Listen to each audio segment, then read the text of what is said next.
Before we get started, we'd like to thank EMC Bond for sponsoring this episode of Let's Get Surety. EMC Bond prioritizes personalized service in every aspect of their business. When you partner with them, you'll receive stable, responsive, and timely solutions rooted in strong relationships. To learn more about EMC Bond, their products, services, and personalized approach, visit emcinsurance.com/bond. Now, on to our show. You're listening to Let's Get Surety. Let me hear your bonding talk with Kat Shamapande. Hey everyone, it's Kat Shamapande. Thanks so much for joining me for this episode of Let's Get Surety. I've got with me today my co-host, Mark McCallum, CEO of NASBP. Hey Mark, thanks for being on. Hi Kat. Yeah. Hey, I think we've got some really critical information we need to impart today. We're talking tariffs, man. Yep. Tariffs, here we come. So to talk about tariffs and customs, we've got with us today John Sheppard, Executive Vice President, Shea Company Incorporated. Hey, thanks for being on, John. I always like talking customs with you. Thanks. We also have Michelle Lucaccioni, Vice President, Tokio Marine HCC Surety Group. Thanks for being on, Michelle. Thanks for having me. I also love talking commercial surety and customs with you, Michelle. We live it. So before we dive into this topic, John, can you tell us a little bit about yourself and Shea? Sure. My name's John Sheppard, Executive Vice President. I run pretty much the day-to-day operation at Shea with my team. We are a family-owned and operated, specialty customs bond brokerage. So that's exclusively what we do. We work with 30 markets, and we just try to help people bring some value and translate the customs world to the rest of the surety world. Michelle, how about you? Can you tell us a little bit about yourself and about Tokio Marine? Absolutely. Michelle Lucaccioni, Tokio Marine. I run the U.S. Customs Trade and Transportation Division in the United States. We are a global insurance company specializing in all kinds of specialty, from satellite insurance to custom bonds.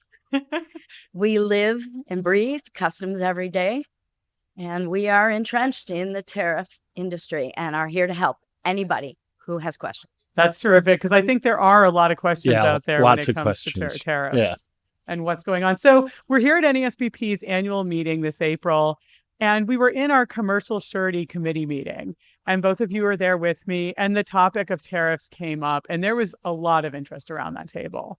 I mean, there was a lot of confusion and interest and new inquiries coming in. What was it that you wanted to impart to everyone in the room at that time?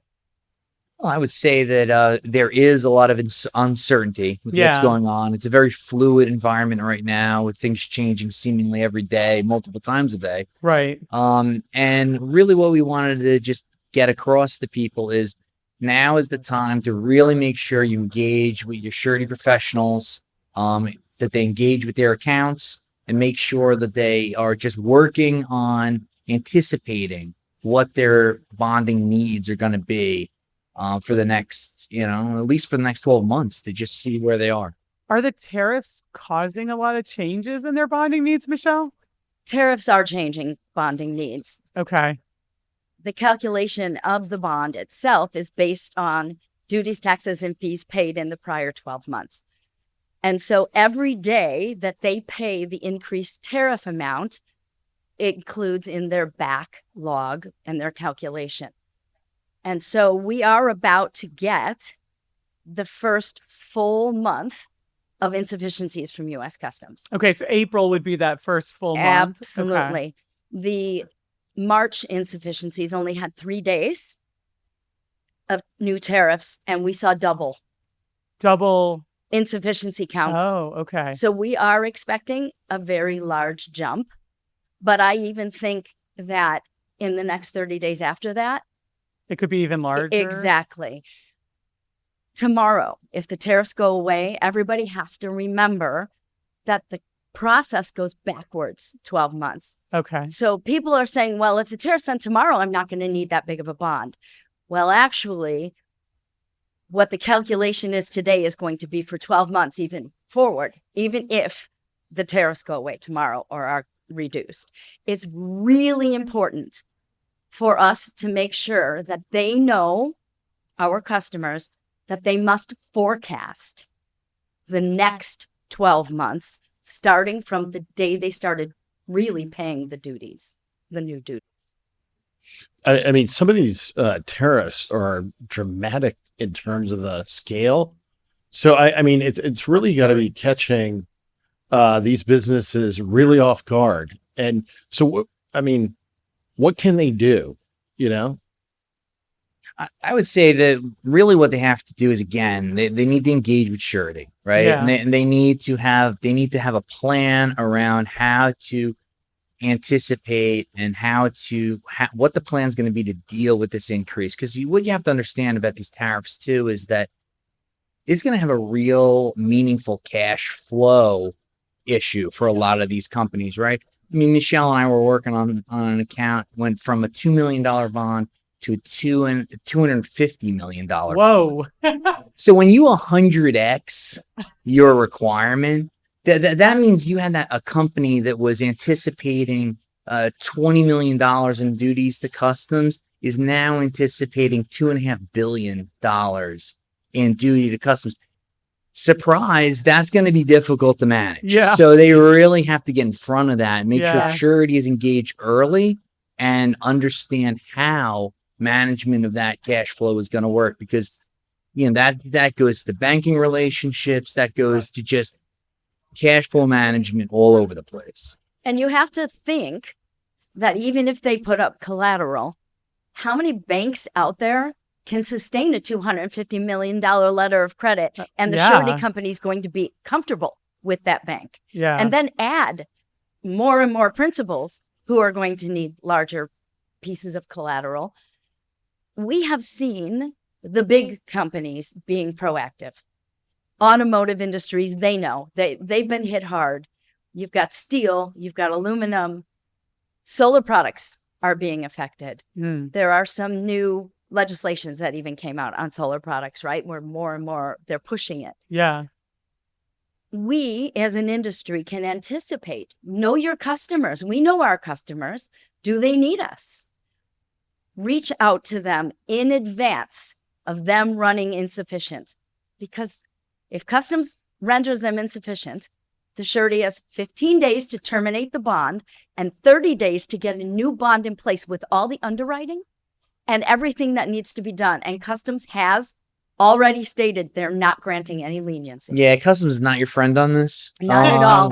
It's not a friendly, like we joked about. It's long ago they took the service out of customs service. So, we really need to make sure we stay focused on managing that risk, where we just are all over it so that we can make sure that we deliver bonds timely and in the appropriate size. Well, for customs too, it seems like if there's going to be this high of an increase in insufficiencies, how are they going to handle this processing of all of this? That's a good question. There is e-bond. Okay. And co-surety can be filed e-bond, but there are specifications for it.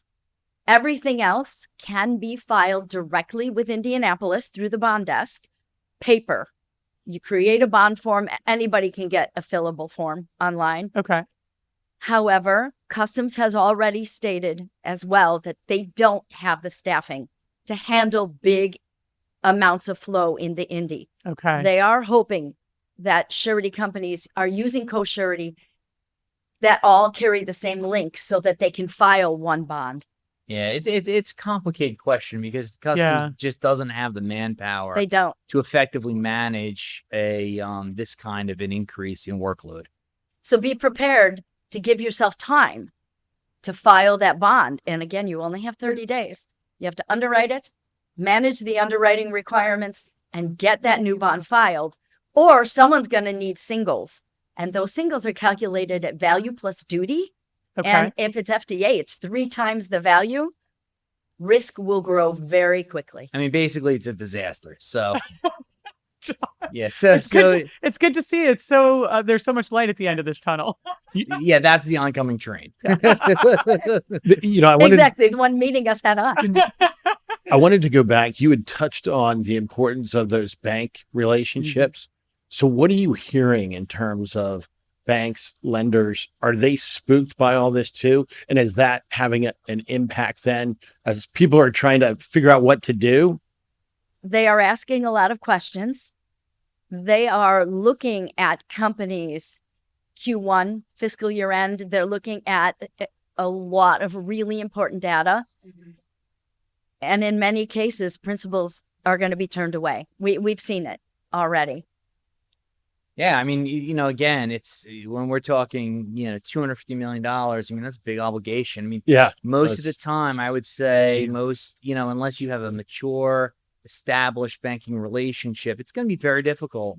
Oh, and with a top tier bank, I mean, so we've seen, again, the strategy for markets taking multiple letters of credit to support that. You can't have all your eggs in one basket, basically. It's like so it's almost too big for any one bank to be able to go there with. But then you also have to consider how many principals are in that same boat. And these banks are being called upon in more than one place. And surety companies are also going to be looking at how much risk, even added up aggregates of principals from one bank, letters of credit. How much is a surety willing to trust in one banking institution? Surety companies are going to be underwriting banks again, which we have been. Yeah. Yeah. Yeah. Wow. So talk a little bit more about other underwriting considerations in this kind of environment where it's so volatile and things can change on a dime, unfortunately. How is that changing how you're looking at, your clientele? Well, that's a really good question. I mean, I think what it really does is it brings a magnifying glass to everything, right? And, you have to just be that much more careful about transactions that are secured by the bond that are more problematic. I think for NASBP, we did a podcast on the anti-dumping and stuff like that. Things like that just add a little hair to a customs bond obligation. These are the things that you have to have a really good handle on. What's critically important in this environment is compliance. All right. You need one of the absolute necessary things is you need to have a sophisticated in-house compliance team who works with established customs brokers, who understand supply chain challenges and can get ahead of that and move on, really move on that kind of stuff and be able to articulate that to their surety partners so that they're able to get the best possible terms. It's also extremely important that the surety company is comfortable with the importer's ability to pay those duties. Under the PMS method of payment, a company can aggregate 45 days of unpaid duty at once. That, based on the 10% calculation of the bond, they can saturate the bond every 45 days with unpaid duty. So if your bond is $200 million, it's possible that in 45 days, they could owe customs $200 million. Do they have the funds to pay that in one lump sum? That's a little scary. Exactly. God forbid somebody goes BK after they've done that. I mean, that's probably a whole nother situation you can get into. Yeah. I also think that it's important to look at fraud that we believe is going to be coming in. Look at new companies that come to you and say, I need a bond. I need it now. I needed it yesterday. There are tools out there to look and see if they have an open bond somewhere else right now. If the company's been in business for more than a year and they're importing, they had a bond somewhere. It's a red flag. Okay. The brand new companies are a bigger red flag. It takes 3 days to get a federal tax ID number in Colorado for a new company. And we have seen companies get 3 new tax ID numbers, one after another. And all 3 companies related have gone into claim. And that's how we tied them together. Oh. So it's really important to be on the lookout for all the red flags. You can't take that stuff for granted anymore. You really, in this environment, you really have to go back to basics and really say, all right, look, I got to know who I'm dealing with. I have to have a good established relationship, do all my due diligence on it. Because like Michelle's saying, some of these guys are just, look, I mean, as a crook wants to rip you off, it's going to happen, but you really got to do the job of surety and pre-qualify, really pre-qualify. And even if you have indemnities of the CEO Right. and the owner, if the owner disappears to China and the company is really just a shell company, you have nothing to collect. That indemnity means nothing. So you also want to make sure you're getting the proper signatures on those indemnities and you're looking into the people. Well, and that was, I was very curious if we would talk about indemnities. So Yeah. I would think it's an important point to review existing indemnities, right? Yes, absolutely. I mean, not only executing new ones properly, but maybe I would think going back and seeing, do they really do the job they should in these contexts? Yes, absolutely. It's really important. You have the proper signatures. It can stand up in court. Yep. And when you're taking personal indemnity, that you've done your background work on those people. If you run a credit report and the person is 52 years old and they've had 6 years of credit history, Yeah. there's a problem That there. seems questionable. Yeah. Right? It's Little another red flag. Yeah. Yeah. So it's important, you can take a personal indemnity, but it's not even as good as the signature if you don't do all the background work. Mm. Wow. It's such a interesting and critical time, at the risk of being repetitive. So what's the best takeaway right now Yeah. for a bond producer in this environment? I know you've kind of hit some of these things. Maybe hit them again, and anything further you think they need to do right now. Yeah. Review your book. Okay. Know your customers. Reach out to them. Make sure that they know that they need to be proactive. They don't want to wait until the last minute when they're already insufficient. Do it now. Do it now. Forecast, forecast, forecast. Get the smartest people in your company who have the data to figure out where you need to be, because stacking is an issue and they can run insufficient more than once. I would say probably one of the most important things is relationships, right? Yeah. This is where producers have to have a good relationship with the account, understand the account, understand what their internal systems are, their controls are, and have that solid relationship with sophisticated surety markets who can handle, the John Sheppard Insurance Company of America isn't going to do it. It's like you need to be with serious insurance companies that know how to do this, know how to execute on indemnity in multiple jurisdictions, and can really handle it. And so that's where relationships with the surety producers are really going to be important. We are here to help. Yeah. And it is important that you pick a partner that you have confidence in going forward, because this is going to change constantly right now. It's, right now we're at 125% in China, 10% in other places. It's supposed to be in place for 90 days, but we know that there are negotiations going on. Make sure that you have a surety partner who's doing the research every day. Yeah. Well, I have a feeling that we've only talked about the tip of the iceberg here. Correct. Yes. But I know you guys are coming back, and Colleen Clark is joining you from Roanoke, and you guys are going to give us a much more in-depth look at that. Is that right? Could you give us a little information on what that's going to be like on the upcoming virtual seminar that's discussing this? We're hoping to give you some statistics, insufficiencies on the first 30 days, what we're seeing in the market, what we're doing in the market. You possibly percentage increase on the bonds, just to get an idea of the scope. Yeah. What we're talking How about. many were issued at what bond limits? Right. So we're hoping to get some very, insightful data to be able to provide to the membership so that you can understand what the impact of this is. Yeah. Well, and in uncertain times, I can't Correct. think of anything that's better is than getting that insightful data so you Correct. can process that and help you move forward. And aside from the data, our message is going to be the same. You know your customers. You need to reach out And also think about the trickle down effect. Mm, Think about your contract bond customers and your commercial surety customers, those supply bonds, that's a good point. those contractors who maybe don't have warehouses full of supplies, and looking at their own P&L and cash flow statement to see if they can sustain what's happening. Well, I'm looking forward to the virtual seminar. We're going to dive in even deeper. I'm going to include a link to that in the description. So anyone who wants to get more information, I mean, I'm sure you could reach out to Michelle or John, or you can join us for that virtual seminar and really dive into the weeds on this with us.